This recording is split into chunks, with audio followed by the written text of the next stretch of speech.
자, 그리고 또 하나 재미있는 거 한번 보여드리겠습니다. 제가 직장인 연봉으로 봤을 때 연봉이 높은 곳이라고 하는 것과 그리고 지역에 대한 어떤 선호도는 좀 다르다라고 말씀드릴 수 있겠는데요. 지금 뭐 강남 같은 경우에는 연봉이 4,800 그리고 영등포구 6,300 이거는 바로 금융권을 끼고 있는 여의도 때문이겠죠. 그리고 중구 6,100 강남권보다 훨씬 높습니다. 그거는 평균 연봉이라고 하는 것은 말 그대로 평균이고 전체 자산은 강남이 가장 높아요. 그만큼 업무지 분포도가 풀이 훨씬 크다는 것이죠. 작은 소액 연봉자들부터 해서 고액 연봉자까지 풀이 훨씬 크다라는 뜻이고 전체 총 자산을 봤을 때는 강남이 가장 높겠죠. 그러다 보니 강남이라고 하는 것이 경제적 중심체가 되고 그 인근의 종사자들이 인근에 모여 살면서 강남의 집값을 더욱더 높였다라고 보시면 됩니다. 우리가 압구정이나 대치동 그 일대 지역들은 어떻게 보면은 우리가 나라 1980년대에 24시간 꺼지지 않는 테헤란 노예, IT 산업이 성장하면서 우리나라가 선진국 대열에 낄 수 있었는데 그 주역들이 성공하면서 분포해졌던 거주 지역이다라고 보시면 되겠습니다. 가장 높은 곳 한번 볼까요? 자, 이거 보이십니까? 메탄동, 수원 메탄동이 연봉 1억 3,280만 원이나 됩니다. 참 재밌지 않습니까? 그럼 이곳이 메탄동이 아파트 가격이 그만큼 높으냐? 그렇지는 않죠. 이곳에 바로 무엇이 있습니까? 삼성전자가 있습니다. 여러분, 삼성전자, 하이닉스, 이천에 많이 뭐 회자되고 그들 때문에 재미 좀 보고 계십니까? 주식들 많이 올랐죠. 코인만큼 올랐다고들 하는데, 네, 제 앞에 계신 PD님도 아주 싱글벙글이십니다. 삼성전자, 하이닉스가 올라주면서. 어제 급락했습니다. 네. 뭐 어제 급락했다지만 다시 또 회복을 할 테고요. 그들이 선호하는 지역을 이제는 봐야 된다는 것이죠. 그렇다면 그들은 어느 곳을 선호할 것이냐. 메탄동이 가격이 높지 않은 것, 그들이 거주하는 곳은 또 다른 곳에 있어요. 얼마 전에 뭐 기사에도 났습니다만 동탄이나 일부 분당 지역이라든가 가격이 많이 상승을 했습니다. 상승률이 높았다는 얘기죠. 하지만 또 학군과 기타 등등 더욱더 자산이 있다고 하면 이들이 가는 셔세권을 보셔야 된다는 얘기를 말씀드리려고 하는 것이죠. 여러분, 셔세권 말이 좀 그러니까는 셔틀버스가 쓰는 역세권을 말하는 건데요. 앞으로 가격 상승을 주도하는 지역이 되고 있다라는 것들을 보실 수가 있습니다. 자, 재미있는 거 삼성전자, 기흥, 화성, 평택을 중심으로 해서요. 이곳에서는 바로 동탄이나 영통 그리고 또 광교 잘 나가지 않습니까? 동탄과 광교가 굉장히 신도시이기 때문에 사실 영통이 굉장히 잘 나갔던 곳입니다만 이제 구도심이 되어갖고 새로운 신축 아파트 커뮤니티도 있고 시설이 잘 되어 있는 곳 바로 동탄 그리고 광교 일대 가격 상승 많이 했습니다. 하지만 이들이 여기에서 그냥 멈추는 것은 아니고요. 사실 좀 더 자산이 형성이 됐을 때에는요. 이 광교에서 넘어가면서 이제 강남권으로 진입을 하고 중간에 과천이나 강남으로 넘어가게 됩니다. 그래서 강남에서도 서초 쪽에 보면은 서초와 맞닿아 있는 이수와 사당역 인접해 있죠. 이 사당역이 또 삼성전자 셔틀버스가 쓰는 곳이기도 하고요. 그 다음에 이것이 바로 어디로 넘어가느냐? 송파의 잠실에 셔틀버스가 서서 잠실에서 어디로 넘어가느냐? 바로 하남으로 해가지고 쭉 이렇게 넘어오는 경로이기 때문에 이들은 이 경로로 해서 주택들이 점점 상승하고 수요자들이 풍부하고 그들의 경제력이 점점 상승하고 있다는 것입니다. 그러니 계속해서 가격 상승을 할 수 있는 지역들이 어느 곳인가가 한눈에 보여지는 곳이죠. 그렇다고 하면은 여러분 10년간 주택 가격이 가장 많이 상승한 수도권을 한번 살펴볼까 합니다. 수도권에서 이제 서울 지역으로 넘어가는 지역이기 때문에 이 서울의 강남 3구를 빼고 강남 3구 넘어가기 전에 중간의 지대에 완충지라고 할 수 있는 이 수도권에서도 가격 상승률이 10년간 가장 높은 곳이 어디인가를 살펴보면 계속해서 수요층이 그쪽으로 몰리고 있다는 것이고 그쪽에서 어느 쪽으로 넘어오는 경로가 되는지가 알 수 있죠. 여러분 그렇다면은 10년간 주택 상승률이 가장 높았던 지역이 어디이냐라고 봤을 때 어느 지역일 것 같습니까? 맞추셨을까요? 대부분 뭐 분당, 성남 얘기 많이 하십니다. 아무래도 하늘 아래 뭐 분당도 있었고. 근데 그렇지 않습니다. 자, 살펴보겠습니다. 자, 바로 1위는 하남입니다. 하남. 예, 174.7%나 10년간 상승률 이렇게 가져갑니다. 그리고 2위가 과천 163.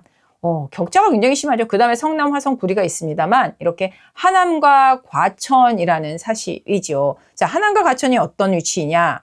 다시 한번 돌아가 볼게요.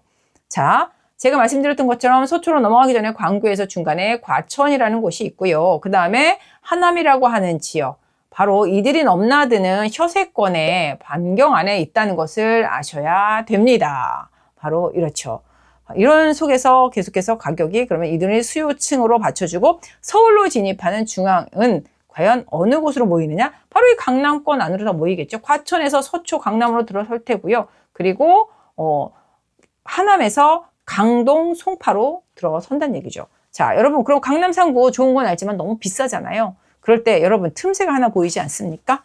자, 이 사이에 강동구. 강동구가 앞으로 계속해서 상승률이 굉장히 높은 곳입니다. 일단 지형적으로 제가 말씀드린 것처럼 5060이 좋아할 만한 조용한 평지, 아주 잔잔한 평지이기도 하고요. 그리고 그 외에 송파가 녹지율 1위였다면 강동이 녹지율 2위입니다. 가장 녹지가 많은 곳 2위인 곳이기도 하고요. 하나는 거의 미사에 붙어 있는 저 끝쪽 동쪽임에도 불구하고 웬만한 서울 중심층 못지않은 가격을 형성한 것은 바로 이러한 받쳐주는 수요자들이 풍부하게 있기 때문이라는 것을 아셔야 된답니다. 이젠 서울 안에서도 서울이 아닌 핵심지 시대라는 말을 말씀드리고 싶습니다. 이러한 이유 말씀드렸죠. 사전에 오래전부터 자본주의가 발전하면서 인류의 문명이 발달하면서 양극화는 예견되어져 있었다라는 것을 아셔야 돼요. 그리고 이러한 자본주의가 오랜 역사를 지속할수록 점점 더 가속화되고 그 갭은 더 커진다.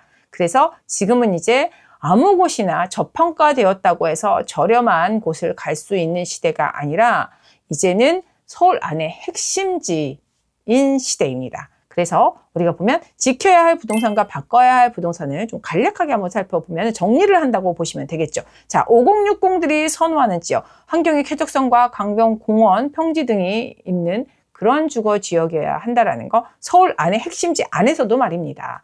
그리고 2040들이 선호하는 글로벌 첨단 산업군, 그리고 고액 연봉자들이 선호하는 지역, 말씀드렸죠. 그들이 어느 곳을 선호하는지 혀세권으로 해서 지금도 가격 상승이 계속 되어지고 있지 않습니까? 그리고 5060이 선호하는 예를 들면 송파구 같은 곳, 주변이 쾌적하고 공원과 평지로 이루어져 있고 그 다음에 주변에 문화, 여가 생활을 즐길 수 있는 곳들이 풍부하다라는 것을 알 수 있고요.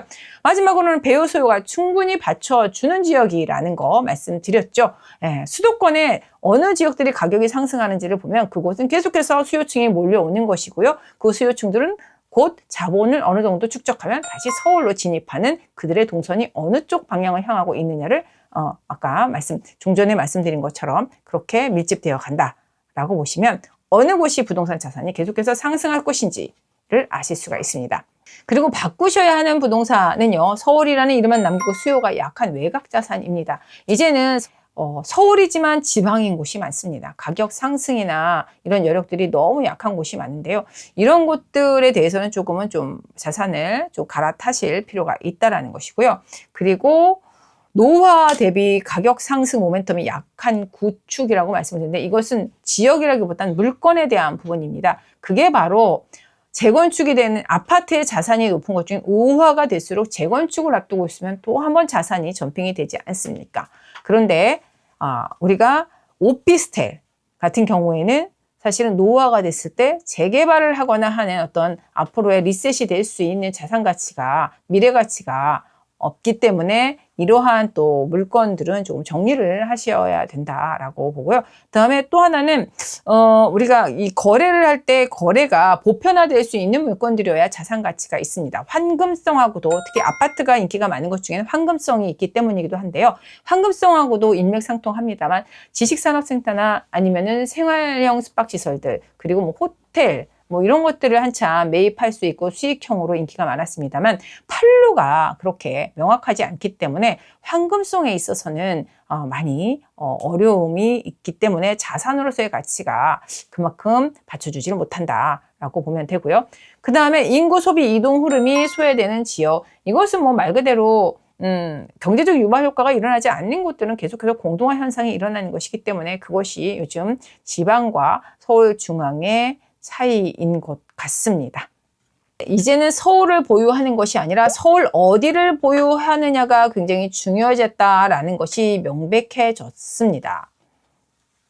자, 여러분, 그러한 지역들 좀 더 자세히 분석하고 그리고 명료한 내용들을 정리받고 싶으시다 하면은 한번 찾아오십시오. 상담을 요청하신다고 하면은 좀 더 명확하게 어떤 지역들이 있는지에 대해서도 말씀드릴 수 있을 것 같고요.